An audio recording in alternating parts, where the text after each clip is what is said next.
মুহূর্তে আমরা চলে যাব রাজভবনের সামনে। রাজ্যপালের সঙ্গে মুখ্যমন্ত্রী সাক্ষাৎ হয়েছে এবং রাজভবন থেকে বেরিয়ে মুখ্যমন্ত্রী কি বলছেন আমরা শুনবো। যেতে যেতে মানে আমাকে গাড়িটা প্রায় ড্যাশই করে দিত এবং গাড়ি মানে পুরো মরেই যেতাম ওখানে। ওখানে আমার যে ড্রাইভার ছিল পুলিশের, আমার যে ড্রাইভ করছিল সে, কারণ আমাদের তো হেলিকপ্টারে আসার কথা ছিল, আমরা আসিনি ওয়েদারের জন্য, ও সঙ্গে সঙ্গে ব্রেকটা কষে এবং বুদ্ধিমানের কাজ করে ব্রেকটা কেসেছে।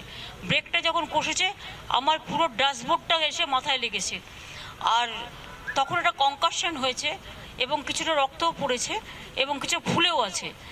এখন যখন সারা মাথাটায় পেন হচ্ছে, তাই নিয়ে আমি কাজ করে গেলাম। এখন কথা হচ্ছে যে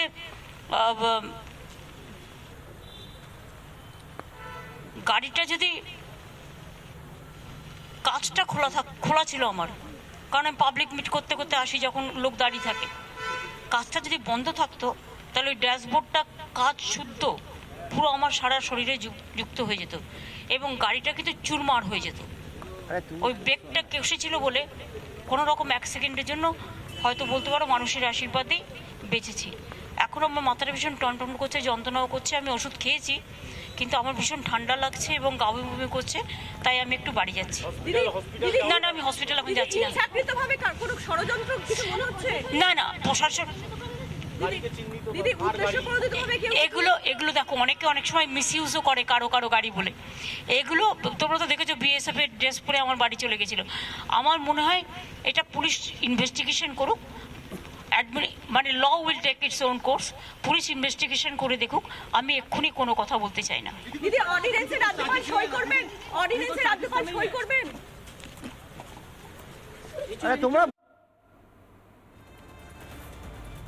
আমরা আবার ফিরছি আলোচনায়। মুখ্যমন্ত্রী মমতা বন্দ্যোপাধ্যায় রাজভবন থেকে বেরিয়ে তিনি কি বললেন আমরা শুনলাম। মুখ্যমন্ত্রীর অবশ্যই তিনি সুস্থ থাকুন আমরা কামনা করব। তিনি রাজ্যের আমাদের প্রধান প্রশাসক এবং যে দুর্ঘটনার কথা তিনি জানাচ্ছিলেন সেটা সত্যি উদ্বেগজনক। আমরা দ্রুত তার আরোগ্য কামনা করি। কিন্তু এবার সেই প্রসঙ্গে আসছি। দুজনের বক্তব্য শোনালাম, অনুব্রত মণ্ডল এবং শওকত মোল্লা। সম্ভবত বেচারাম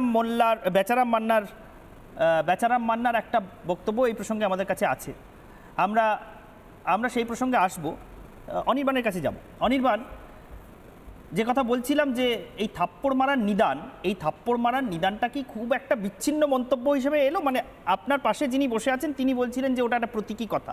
অনুব্রত মণ্ডলকে একটু আগে দেখছিলেন পুলিশ কর্তার সামনে দাঁড়িয়ে তিনি বলছেন ভেঙে চুরে দেবো, চুরমার করে দেবো, এখানে উন্নয়ন হচ্ছে, কোনো কিছু মানব না। এটা কি প্রতীকী কথা ছিল? বা শওকত মোল্লা কাউকে ফোনে প্রচণ্ড কিসের পুলিশ প্রশাসনের এরকম প্রচণ্ড উদ্ধত ভঙ্গিতে ধমকাচ্ছেন, ওই ঔদ্ধত্য কি কোনো প্রতীকী ঔদ্ধত্য ছিল? প্লিজ একটু যদি ব্যাখ্যা করেন। হ্যাঁ, নিশ্চয়ই। ঔদ্ধত্য বলুন বা হুমকি বলুন, সেটা যদি শুধুমাত্র দুজন নেতা যারা ঘটনাচক্রে একটি দলের নেতা এবং ঘটনাচক্রে বিজেপিকে পর্যুদস্ত করা দলের নেতা হয়ে থাকে এবং বাকিদের ক্ষেত্রে আর আপনারা ভিডিওগুলো খুঁজে না পান, তাহলে ব্যাপারটার প্রতীকী নয়, একদম সরাসরি প্রোপাগান্ডা হয়ে যায়। আমি বলছি না, মনে হচ্ছে না হলে ভালো হতো, কারণ একটু আগে সৌরভদা যে ঘটনাগুলির বা বক্তব্যগুলির কথা বলছিলেন তার সঙ্গে সায়ন্তন বসুর বুক লক্ষ্য করে গুলি মারো, এইসব নানা মণিমুক্ত তো রয়েছে এবং সেগুলোর ভিডিও আপনাদের কাছে কেন নেই আমি বলতে পারবো না। থাকলেও হয়তো দেখাবেন না, কেন দেখাবেন না সেটা আমি অবশ্য জানি, সেটা বাদ দিন। কেন দেখাবো? নিশ্চয়ই দেখাবো। যদি কেউ বুক লক্ষ্য করে গুলি মারার কথা বলেন তাহলে সেটা যেমন আচ্ছা তিনি যদি বলে থাকেন তাহলে সেটা যদি নিন্দনীয় হয়, আমার সেন্টেন্সটা কমপ্লিট করতে দিন। আমার বাংলা সেন্টেন্সের কনস্ট্রাকশন আপনার থেকে ভালো, আমাকে এই নিয়ে টিচ করতে আসবেন না। আপনার বাংলা কেন, হিন্দিতেও খুব ভালো, একদম খুব ভালো। এবার বিষয়টা হচ্ছে যদি কেউ এটা বলে থাকেন এবং যদি আপনি তার নিন্দা করেন, আরে বাবা মানেটা তো বুঝবেন, একটা সেন্টেন্স কিভাবে কনস্ট্রাক্ট করতে হয় সেটা যদি না জানেন তাহলে আমার থেকে শিখে নিন। সৌরভ বাবু, স্টুডিওর বাইরে বেরিয়ে আমি একটা ক্লাস নিয়ে নেব আপনার। এবার আমার সেন্টেন্স যদি কেউ এই মন্তব্য করে থাকে এবং যদি আপনি তার নিন্দা করেন, তাহলে এই অনুব্রত মণ্ডলদের মন্তব্য যদি শোনেন তার নিন্দা কি করবেন না? আমি নিন্দা নিশ্চয়ই করতাম যদি দেখতাম আপনি এর সঙ্গে সঙ্গে সায়ন্তন বসু, দিলীপ ঘোষের ভিডিওগুলো চালাতেন। সায়ন্তন বসু যে সময় এই কথা বলেছেন সেই সময়ের ভিডিও আমার হাতে নেই। ও আচ্ছা, কবে রিপাবলিক বাংলা এখান থেকে যাত্রা শুরু করেছে আপনি নিশ্চয়ই জানেন। অনুব্রত মণ্ডলের ভিডিওটা কবে? হ্যাঁ, অনুব্রত মণ্ডলের ভিডিও আমার কাছে আছে। না না, অনুব্রত যদি আপনার কাছে আচ্ছা, আপনার কাছে আছে। অনুব্রত মণ্ডলকে রীতিমতো শাসন করে বলেছে এই ধরনের বক্তব্য রাখা যাবে না। এক মিনিট, এক্ষুনি অনুব্রত মণ্ডলের আচ্ছা, সায়ন্তন বসুর ভিডিওটা আপনার কাছে আছে? আপনার কাছে আছে?